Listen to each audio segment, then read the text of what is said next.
Sir ಅದಕ್ಕಿಂತ ಮುಂಚೆದಾಗ ಒಂದು ಎರಡು ಮಾತ್ರಿ ಹೇಳು. ಯಾಕಂದ್ರ ಅವ್ರಿದ್ದಾಗ ಈ ಹಾಡು ವೈರಲ್ ಆಗೈತಿ.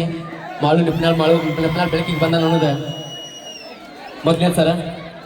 ಅದೇ ರೀತಿಯಾಗಿ ಇದೇ ಸದಾಕಾಲ ನಿಮ್ಮ ಆಶೀರ್ವಾದ, ನಿಮ್ಮ ಅನುಕಂಪ ನನ್ನ ಮೇಲೆ ಇಟ್ಟಿರೋ ಪ್ರೀತಿ ಹೀಗೆ ಸದಾಕಾಲ ಇರ್ಲಿ ಅಂತ ಹೇಳ್ತಾ ನಮಸ್ಕರಿಸುತ್ತಾ ಇದು ಗೀತೆ ಅದ್ಯಾವ್ದಪ್ಪ ಅಂತ ಕೇಳಿದ್ರ ಗೀತೆ ವಿದೇಶ ಕಂಡ ಗೀತೆ, ಕರ್ನಾಟಕದಲ್ಲಿ ನಂಬರ್ 1 ಗೀತೆ, ಆಲ್ ಓವರ್ ಇಂಡಿಯಾ 24 ರ್ಯಾಂಕ್ ತಗೋಗೈತಿ. ಇಡೀ ಭಾರತ ದೇಶದಾಗ 24 ನಂಬರ್ ಹೋಗ್ಬೇಕಾದ್ರೆ ಸಾದಾ ಸದನ ಆದ್ರೆ ಹೋಗುದಿಲ್ಲ. ಯಾಕಂದ್ರೆ ನಮ್ಮಂತವ್ರು ಸಾವಿರಾರು ಕಲಾವಿದರುಗಳು ಅದರಲ್ಲಿ. ಯಾಕಂದ್ರೆ ಅದಕ್ಕಾಗ್ತೇ ಕಳೆದ 20 ವರ್ಷ 30 ವರ್ಷ ಸಂಗೀತ ಕಲ್ತವ್ರದಾರು. ನಾವು ಸಂಗೀತ ಕಲ್ತವ್ರಲ್ಲ, ಅದನ್ನು ಅನುಭವಿಸಿದವರು ಅಲ್ಲ, ಒಬ್ಬರು ಬಾಯಿ ನೋಡಿ ಹಾಡಿದವ್ರು ನಾವು.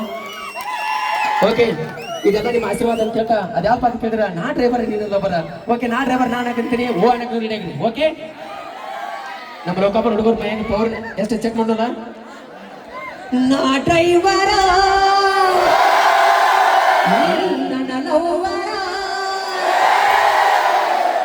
ಸಾಕಿಂತ ಮುಗಿಲಿಕ್ಕೆ ಕೇಳ್ತೀಗ ಇದೇ ಎನರ್ಜಿ.